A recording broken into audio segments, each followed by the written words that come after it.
بسم اللہ الرحمن الرحیم۔ پیارے دوستو، السلام علیکم۔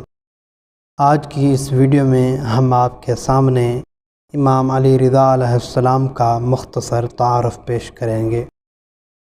امام علی رضا علیہ السلام شیعوں کے 8ویں امام ہیں۔ آپ کی ولادت باسعادت 11 ذی القعدہ 148 ہجری کو مدینہ منورہ میں واقع ہوئی۔ آپ کے والد کا نام موسیٰ کاظم ہے جو شیعوں کے 7ویں امام ہیں۔ آپ کی والدہ کا نام تکتم خاتون تھا جنہیں امام علی رضا علیہ السلام کی ولادت کے بعد امام کاظم نے طاہرہ کا لقب عطا کیا۔ آپ کی کنیت ابو الحسن ہے۔ آپ کا مشہور لقب رضا ہے جو آپ کی ولادت کے وقت خداوند متعال نے آپ کو عطا کیا۔ اس کے علاوہ صابر، رضی اور عالم محمد بھی آپ کے القابات میں شامل ہیں۔ آپ کی زوجہ کا نام سبیکہ خاتون تھا جو ام المومنین ماریہ قبطیہ کے خاندان سے تھیں۔ امام علیہ السلام کی اولاد میں 5 فرزند اور 1 بیٹی شامل ہے۔ آپ کی دستار امامت کا وارث بحکم خداوند آپ کا بیٹا محمد تقی قرار پایا۔ امام رضا علیہ السلام اپنے والد ماجد امام موسیٰ کاظم علیہ السلام کی شہادت کے بعد 20 سال منصب امامت پر فائز رہے، 183 ہجری سے 203 ہجری تک۔ آپ کی امامت کے ابتدائی دور میں ہارون رشید خلافت پر قابض تھا۔ اس کے بعد اس کا بیٹا امین رشید تقریباً 5 سال تک قابض رہا۔ امام علیہ السلام نے امامت کے آخری 5 سال مامون عباسی کے دور خلافت میں گزارے۔ متعدد راویوں سے متعدد روایات نقل ہوئی ہیں جو آپ کی امامت پر دلالت کرتی ہیں۔ امام موسیٰ کاظم علیہ السلام سے پوچھا گیا کہ آپ کے بعد امام کون ہے؟ امام علیہ السلام نے فرمایا، میرے بعد میرا بیٹا رضا تمہارا امام ہے۔ اس کے علاوہ رسول خدا سے متعدد احادیث نقل ہوئی ہیں جن میں 12 ائمہ معصومین کے اسماء ذکر ہوئے ہیں، اور یہ احادیث امام علی رضا سمیت تمام ائمہ کی ولایت، خلافت اور امامت کی تائید کرتی ہیں۔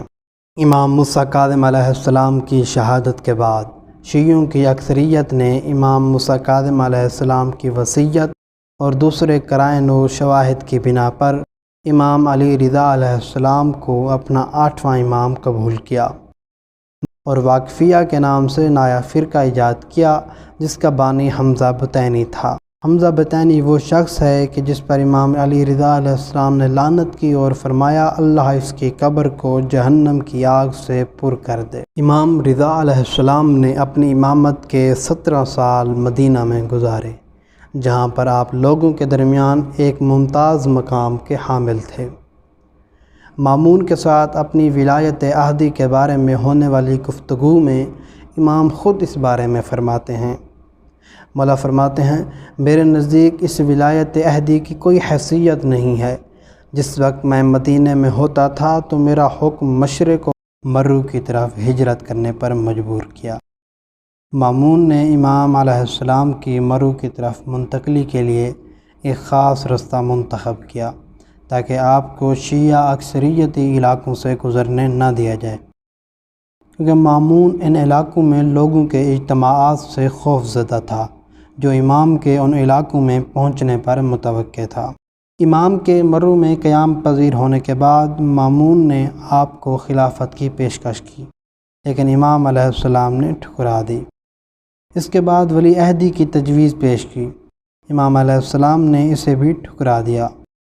اس موقع پر مامون نے امام علیہ السلام کو قتل کی دھمکی دی جس کی وجہ سے مجبوراً امام کو یہ پیشکش قبول کرنا پڑی، لیکن امام علیہ السلام نے اس شرط کے ساتھ قبول کیا کہ میرا کسی معاملے سے کوئی تعلق نہیں ہوگا، نہ میں کسی کو معین کروں گا نہ کسی کو معزول کروں گا۔ اس کے علاوہ بھی امام علیہ السلام کی کچھ شرائط تھیں۔ مامون نے امام کی ان شرائط کو قبول کیا اور امام علیہ السلام منصب ولایت عہدی پر فائز ہوئے۔ امام علیہ السلام کی شہادت کی تاریخ میں اختلاف پایا جاتا ہے۔ بعض منابع کے مطابق آپ کی شہادت 30 صفر یا 23 ذی القعدہ کو واقع ہوئی۔ آپ کے اثر و رسوخ کی وجہ سے مامون ملعون نے آپ کو زہر دے کر شہید کروا دیا اور زہر انگوروں میں ملا کر امام علیہ السلام کو دی گئی تھی۔ آپ کی شہادت کے بعد آپ کو سناباد نامی محلے میں واقع حمید بن قحطبہ طئی کے گھر میں سپرد خاک کیا گیا۔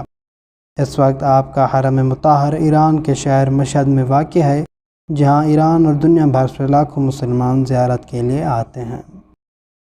رسول خدا صلی اللہ علیہ وآلہ وسلم نے آپ کے بارے میں فرمایا، بہت جلد میرے وجود کا ایک ٹکڑا خراسان میں دفن ہوگا، جس نے اس کی زیارت کی خداوند متعال جنت کو اس پر واجب اور جہنم کی آگ اس کے جسم پر حرام کرے گا۔